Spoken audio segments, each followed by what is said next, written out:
ഇന്ന് നമ്മൾ ഫസ്റ്റ് ചെയ്യുന്നത് ഒരു ആനിവേഴ്സറി കേക്കാണ്. അപ്പോൾ ഫുൾ വൈറ്റ് ക്രീമിൽ കേക്കൊന്ന് കവർ ചെയ്തതിൻ്റെ ശേഷം ഇതേപോലെ ഒരു സ്റ്റിക്കറും പിന്നെ കുറച്ച് റെഡ് ഫോണ്ടൻറ്റിൽ ഹാർട്ടും നമ്മൾ ചെയ്ത് വെച്ചെടുക്കുന്നുണ്ട്. പിന്നെ ആനിവേഴ്സറീൻ്റെ ഒരു ടോപ്പറും വെച്ചെടുക്കുന്നുണ്ട് കേട്ടോ. ഈ കേക്ക് ഫ്ലേവർ ടെൻഡർ കോക്കനട്ട് ആയിരുന്നു. അപ്പോൾ അത്യാവശ്യം നല്ല ഫീഡ്ബാക്കൊക്കെ കിട്ടിയിട്ടുണ്ടായിരുന്നു നമുക്ക്.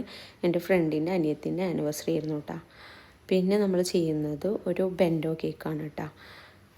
ഈ ബെൻഡോ കേക്ക് ചെയ്യുന്ന സമയത്ത് എൻ്റെ മക്കൾക്ക് ഇതേപോലെ ഒരു ചെറിയ കേക്ക് ഞാൻ ഇതേപോലെ ചെയ്ത് കൊടുത്തിട്ടുണ്ടായിരുന്നു. അതിൻ്റെ വീഡിയോ ഞാൻ വീഡിയോയുടെ ലാസ്റ്റ് കൊടുക്കുന്നുണ്ട് കേട്ടോ.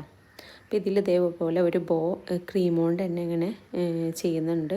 കുറച്ച് ടൈം എടുത്തിട്ടാണ് കേട്ടോ അത് ചെയ്തത്. കാരണം ചെറിയൊരു രീതിയിൽ ചെറിയ കേക്കുമ്പോഴാണല്ലോ നമ്മൾ ചെയ്യുന്നത്.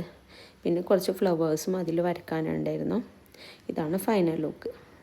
പിന്നെ എൻ്റെ മക്കളുടെ വീഡിയോ ഞാൻ ഇതിൽ ആഡ് ആക്കിയിട്ടുണ്ട് കേട്ടോ. അവർ കുറേ ആയി പറയുന്നത് ഞങ്ങൾക്ക് മാത്രം വെച്ച് കേക്ക് ഉണ്ടാക്കി തരില്ല എന്ന്. അപ്പോൾ ഒരു ചെറിയ കേക്ക് അവർക്കും ഉണ്ടാക്കി കൊടുത്തിട്ടുണ്ട് കേട്ടോ. അപ്പോൾ അവരുടെ സന്തോഷമല്ല നമ്മുടെ സന്തോഷം. അപ്പോൾ ഇന്നത്തെ വീഡിയോ ഇത്രേ ഉള്ളൂ. Thank you for watching. Okay bye, Tata.